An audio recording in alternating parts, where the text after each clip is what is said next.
Well, good afternoon, and thank you all for being here 4 o'clock on Sunday afternoon. Sometime early to the middle part of last week, we began getting clear indications that the environment was going to be very difficult and very conducive over the weekend for potentially very bad weather. As a result of that, we opened the State Emergency Operations Center at noon on Friday, and while most of the various weather prognosticators indicated a tough weekend, unfortunately they were accurate.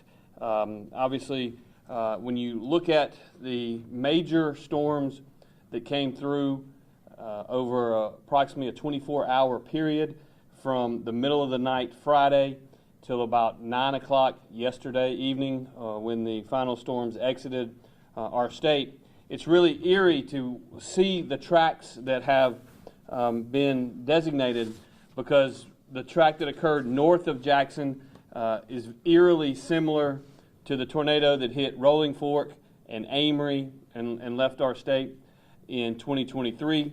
And the track that hit Walthall County, Tylertown, and then went northeast is eerily similar to one of the tornadoes that came through on Easter Sunday in 2020. I signed a state of emergency last night. It appears that the National Weather Service is looking at preliminary data, and we could have as many as 12 tornadoes that came through our state over the last 48 hours. I will also tell you a bit of good news. When we made our report late last evening around 9 p.m., we still had 3 individuals missing. 2 of those were in Walthall County. One, I believe, was in Jeff Davis. All 3 of those individuals have been found and are alive. And so that is a bit of good news. Even with that, our fatality count still stands at 6, sadly. We have at least 27 currently injuries that are reported. In addition to that, we have seen a number of shelters open around the state. We still have a shelter open at the Cadence Bank Arena and Conference Center in Tupelo, there in Lee County. We still have the Grenada City Auditorium that is open in Grenada County. Obviously, the Smith County Multipurpose Building in Smith County is still open. And in addition to that, there is a command center that has been set up at the First Baptist Church of Tylertown in Walthall County. Earlier this morning, Mac, our director, went south. Our deputy director, Clayton French, went north and toured the areas, and I'm going to let Mac talk a little bit about each of those visits. We are now up to 23 counties across Mississippi that are reporting damage, and damage assessments are ongoing. We currently have completed somewhere in the neighborhood of 575 damage assessments. We currently have 7,859 power outages. That is down from a high of 36,000 at its peak. And of those 7,859 power outages, not surprisingly, about half of those are in either Grenada County or Walthall County. We have about 1,300 in Grenada County, about 2,100 in Walthall County. We have been receiving all day, as counties have been doing their damage assessments and other things, requests through our web EOC resource request mechanism. I can tell you that as of 3 p.m. today, there are no unmet needs in the system. That will change as various counties and emergency management directors determine that there are additional needs. They will request them, and we here at our EOC will do everything in our power to make sure that we can provide what our people at the local level need. At this time, we have an approximate 217 individuals across Mississippi that are displaced, and we are working to deal with each and every one of those. We have seen, in addition to the 576 assessments that we have done, we have seen 12 different counties file emergencies requests, and 3 different municipalities have also filed emergency requests. So we have got a lot of things going on. I'm going to turn it over to Mac, but before I do, as is always the case, I want to personally thank everyone here at our state EOC for working through the weekend. I want to thank all of the first responders, law enforcement, our emergency managers all around the state. Mississippians in times like these step up and do what is necessary to take care of our friends and our neighbors, and that makes me proud to be a Mississippian. So with that, I'm going to turn it over to Mac and let him make some comments. Thank you, Governor. All right, just to kind of hit on some highlights of what the governor was talking about. We've those last 2 counties are Prentiss and Tishomingo up in the north, and that's flooding. We're talking about culverts that are wiped out of roads. We're talking about roads underwater and things. So if you look at this event, yes, these tornadoes are very traumatic and they catch your eye when you see it on the TV. But you got to understand that water's slow. But you're talking 8 to 10 inches in a time frame that is very short. So we've got people that are stranded on some dead-end roads up there in North Mississippi. So Lee, Prentiss, and Tishomingo is going to be one that we're headed to next. So as really the damage and the storm is not over. As I guess my main point is right now, as we're going to get floodwaters that are going to move down through the states and going to impact the rest of the state for probably the next week and a half to 2 weeks. We're looking and we're tracking those. So out of those 12 tornadoes, we've got one that North Mississippi, about a 51-mile long track tornado. We think it's going to be.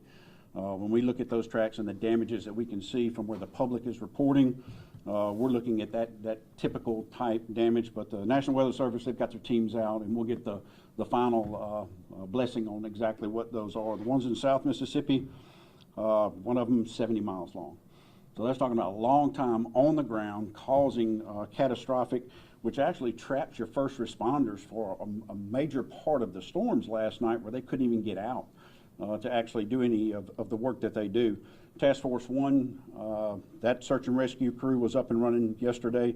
Task Force 2 spent yesterday in the majority of it in Walthall, and even spent the whole night last night double checking every residence in that area to make sure that they did not leave anybody behind. They were looking for the ones that were missing, and they did find them. So that was an awesome report from them today. So if you look at 576 assessments that have already been done on buildings, businesses, houses, you name it, we're probably going to do triple to quadruple that in the state of Mississippi, especially when we start getting into roads. We're looking at those, how they've been blown out with the culverts and other things. Icing on top of this cake from yesterday is also a 3.0 earthquake in McGee, Mississippi. We're not seeing any registered impacts actually from the public on that, but to let you know that the Emergency Management Agency prepares. We're part of the Central United States Earthquake Consortium. I'm a member of that, and we prepare for that type of event that would be from the north to the south Mississippi. So you can catch yourself in where you're having multiple types of hazards during a time, but the Emergency Management Agency for the state of Mississippi is trained for that. And my hats go off to Roy McKee in Walthall, that EMA director that we work directly with. Just had a meeting with him a couple of weeks ago, district training, and that's where we hone our skills. Working with those local frontline emergency managers hired by those counties that are out there every day. They know where their public is. They know what the needs are. And when that storm comes in, we're able to go in and augment and really make some great things happen very quickly. They were getting ready. They had about 9 cut and chunk teams that were coming in today with chainsaws. A lot of volunteers. I need to talk about volunteers. Coordinate that. You can call MEMA, and we'll help you coordinate to get into a county that is impacted where they need you, because we want to go through very methodically when we're out there working within those counties, within those cities, and make sure we're covering all those areas, and we don't have 5 teams shows up when there's three teams worth of work. the state, we've got plenty more work for you in a different location. So VOED, the volunteers, organizations after disasters, are key. I met with the leader of that organization today. Just to give you an example, up in North Mississippi, if you look at what energy was facing, 157 poles was at one of their at 82% checking. They were 82% done with their initial damage assessments. So you're talking 157 poles and 27 transformers that have to be hung, replaced, triple strand wire, etc. So if you see the yellow lights, slow down. I mean, those are somebody's family member. They are working hard. They're working long hours.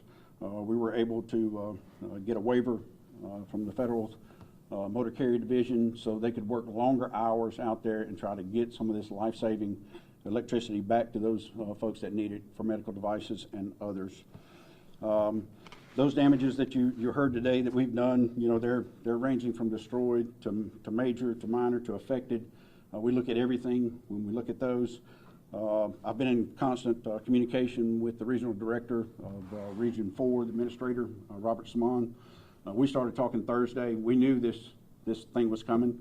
He was watching it, I was watching it, and we've been in constant contact, and they actually I have some LNOs, some liaison officers from FEMA here 24 hours a day, 7 days a week that work within my department, so we're able to funnel information back and forth, what assets are available, what are not. So we're sitting primed and ready to go. Looking at the 12 cities that have done a local proclamation, and they're saying we need assistance. 3 cities, 9 counties, and there's others that they hadn't had time to fill out that paperwork yet. We'll get the paperwork filled out on those proclamations, but we know they need it. We made the phone call, we do a verbal, and we move. That's what I told the governor last night. So to kind of round it out, about 900 tarps so far, about 10,000 to 15,000 bottles of water we have already distributed out. And those commodities are ready. We have a warehouse in Byron, Mississippi, the C-Lock, ever since COVID hit, and we've got the supplies. We've got the meals ready. We've got the water ready. Tarps, you name it, any commodity that's needed out in that impacted area, we're ready to move with it. So, Governor, that's all I have at this time. I'll answer questions. Thank you. I just want to reiterate again a huge thank you to our SARS assets, our search and rescue teams. You have heard me say this a lot over the last year or so. When we haven't been here, our SARS teams go to Florida, they go to South Carolina, they go wherever they are asked to help find and recover individuals in the most difficult of storms, and certainly when we have them here in Mississippi, and the 2 teams that were out last night, late into the night, we want to personally thank them. Before I turn over to questions to the media here, I want to thank all of the men and women that do meteorology at our local news stations. The work that you do matters. The work that you do saves lives, and I don't think there's any doubt whatsoever that is the case. I know that I personally, in the middle of the night on Friday night, had the local TV stations on, and I know that lots of other people around this state did as well. So I want to thank those individuals also for working long hours and keeping people informed. Again, we probably weren't shocked that we saw tornadoes yesterday, that we saw straight line winds yesterday. We were a little bit surprised, or at least I was, that we had an earthquake there in Simpson County. But I've served as governor now for 6 years, and I've learned to never be surprised about anything because that's the times that we find ourselves in. So with that, I will turn it over to any questions that you may have. Yes. Okay. Governor, thanks very much. Shelby, thanks very much for this. One quick question, and this has more or less to do with the release I got from last week. It said that you are approving of, or you've received grants from the Mississippi Outbreak Stewardship Trust Fund, about $13.5 million.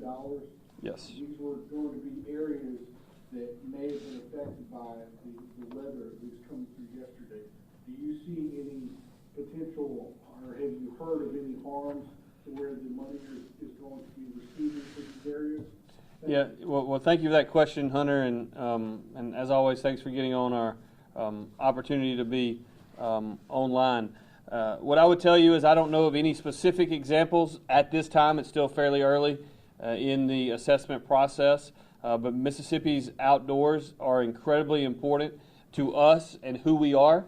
Mississippi's outdoors and conservation is incredibly important to our state. It's important to our economy, and we're going to monitor closely and determine if any of those where we are investing resources had any damage, and also we're going to make sure that we continue to invest in making Mississippi a great place to live and work and raise a family. Thank you. Yes, sir. Has MEMA been in touch with federal partners? Do you expect any additional help there? And if so, what would the scope look like in the timeline? Yeah, sure. The question, if you didn't hear it, was with respect to our federal partners. Just a reminder, because I think sometimes with the national political conversation, people either get confused or forget the way in which disaster management is supposed to work under the Stafford Act.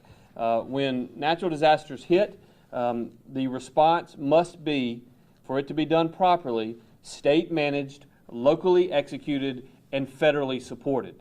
And that is the way natural disasters responses have been done in the past, and that's the way they're always going to be done in Mississippi, certainly while I am governor. The reason for that, of course, is because the Mississippians that work here at the Mississippi Emergency Management Agency work very closely with our federal partners, but we know our emergency managers, we have those direct relationships with those emergency managers, and we know when they ask for something, we know that they need it. So I anticipate that continuing to work the same in this particular response and any in the future. As Mac said earlier, and I'll turn it over to him, he was in contact with the FEMA Region 4 administrator early last week, and I'm sure has been throughout the weekend. I've heard multiple times from the White House over the last 48 hours, and the reality is as we do more and more damage assessments and have more and more accurate data, when it becomes necessary and the right time to ask for those federal resources, we will do so in an expedited manner. I think the governor hit it straight on the head. Our relationship with FEMA, the federal government, has not changed, just like my relationship with the county EM directors, 82 counties, and the Mississippi Band of Choctaw Indians in 14 counties. So we continuously work together. We train together. They know what the process is, and we work very methodically through it because we're going to get the right data at the right time, and we're going to get it up. And in the meantime, if the locals say that they have a need, we're going to help them open a shelter. We're going to call the American Red Cross. We're going to get those 8 Days of Hope, those other individuals in that can help and do the things that we need while we're getting that accurate data that we can actually put together, give it to the governor, and then we can make that request for a federal declaration of any type if and when we meet those gates, so to speak. So that's kind of where we are. There's nothing changed in the game of emergency management. From the past, we are still spot on, we are still good, and it is still locally driven. Those are the guys and gals that were in it. And we were talking on the phone together while these storms were coming through, and they're out there at the front line, trying to get people out of houses and homes, and then we're reporting that information back up through our liaisons we have here to the feds. So they're anticipating, they're leaning forward, I'm leaning forward, and that local element, that local emergency manager that's trained in that county is in it. So we are all poised, we're all there, and there's been no change here in Mississippi. Yes. Go ahead. Can you talk a bit more about what things look like on the ground in Walpole County right now? I'm sure that the storm brought to mind for a lot of folks the tornadoes that leveled Rolling Fork in 23, and I'm just wondering how it compares, like what it looks like on the ground right now. When you look in a survivor's face in any storm, it takes me back to Katrina. It takes me back to many other disasters in which I've had to work and had to be. That gut check does not change. And so when you look at the widespread damage here, we're talking 1,000 to 2,000 feet, and that's my estimate. When I'm sitting on that road and I'm looking to my left and my right today while I was down there, major telephone poles gone, everything else. You're talking 25 to 35 feet up. Pine trees were snapped. We're not talking about twisted. We're not talking about rolled over. Snapped, almost like a big giant brought in the hedgers and just cut it off and laid them down, because you've got a huge, what looks like dead trees, but it's the stumps. And then everything else is green, so you can see this wide path that goes, and the panic that must have been going through those survivors' minds when they were there. And you're there in their front yard, moving 10 today. I stopped and pulled over just to help move 10 out of the front yard, the front sidewalk, out of someone's, and they don't know the next thing to do. You almost get frozen. So small disasters, big disasters, it doesn't matter. Those survivors matter, and that's what the locals and the teams that I have out here today, getting out there, talking to them. What do you need? What do you need right now? Finding a person that needs electricity because they're on a medical pump of some type. So we're prioritizing those things, making those hotshot runs here and there, delivering that information. Department of Health was working with Walthall Hospital last night because they were having some issues. So it's a team effort. And when the governor signs an executive order, the state of emergency, then MEMA becomes his coordinating agency. It's not just MEMA. I can't just sit up here and say MEMA did. MEMA did. We had the Department of Transportation was out last night with cut teams. They were moving debris off of the roads. We've got plenty of pictures of them. I'm talking to Brad White consistently. Was talking to Sean Tyndall. He offered me a helicopter. I said, not in this weather. So it's it's one of those where we know each other and we know what we can count on. I've talked with the National Guard and said, hey, stand by. I don't have that pull yet, but the Jolly Green, I'm going to pull that in when it's needed. So all those state agencies, Department of Health, you name it, that we have in those emergency support functions out there on that big emergency operations floor, they are responsive. Health services, they've been working on shelters. I mean, we are totally one team, one Mississippi. That is, we've got a good plan. We've rehearsed it well. We are damage and disaster rich, unfortunately, Governor. But at this time, we're the #1 team, and we've got it together. And we're going to do everything we can do for everybody in the SIP, every survivor. Yeah, let me just say a couple of things. Obviously, when you think about these storms, Mac mentioned earlier that the storm that came through Friday evening north of here, it started in the Delta and exited in the northeast corner of the state. On the ground, we believe, for at least 50 miles. That is a long time for a tornado to be on the ground. The first tornado that went through Walthall County, we believe, was on the ground for over 70 miles in the southwest part of our state. That is a long time to be on the ground. But to Mac's point, for every individual that was affected, it really isn't that important to them if it was on the ground for 70 miles or 700 yards because it affected them. And obviously this particular storm in the southwest part of the state, as most of you know, I've been around a long time, and Ely is from Tylertown, and so we're blessed to have a lot of friends in every community around the state, and no matter who gets hit, we get data and information very quickly. But you can imagine we got a lot of data and a lot of information, and quite frankly, a lot of opinions yesterday. And so we made a conscious decision earlier today to let our director and our deputy assistant director here travel today. Obviously, because when I'm on the ground, it takes a little more coordination and really takes away from search and rescue, or can. And so I plan to be on the ground tomorrow in several of the affected areas. And so, but from the other thing I'll just mention, and this is not brand new, but it's a feature that we're seeing more and more with all of the cameras that exist out there, and the video that we saw, not only from security cameras as an example from yesterday's storm. We have a better feel, real life feel, even though we're 50, 60, 70 miles north of the actual event, of what's going on. And then, of course, we've also got the ability to fly drones, which we've done some today. And so we have really good video of what's happened. And it's devastating. It's some really, really difficult things to see and a lot of damage. And it's going to take us a while to recover. But we're going to do what Mississippians do, and we're going to get up and we're going to help ourselves and help our neighbors. And that's the way we're going to handle it. Yes. Brayden Taggart with WREG has a question. Good. Hello, Governor.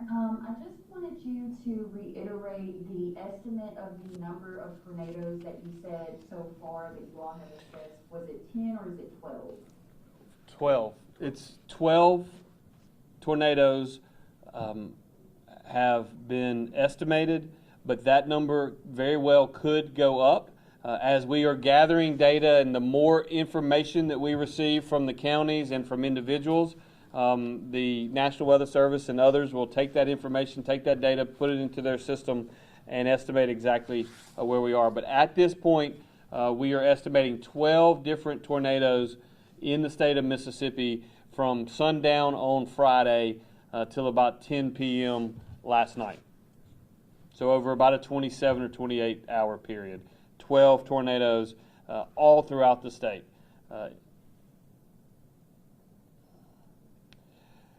The tornadoes, I should just mention, are things that we all see and we realize, and we see the horrible damage, but the cause and effect needs to be reiterated, and that is when tornadoes hit or when really bad weather hits or when the storm damage comes through and it involves a lot of rainfall, then there becomes flooding, and that's what you're going to see right now in the northeast part of our state.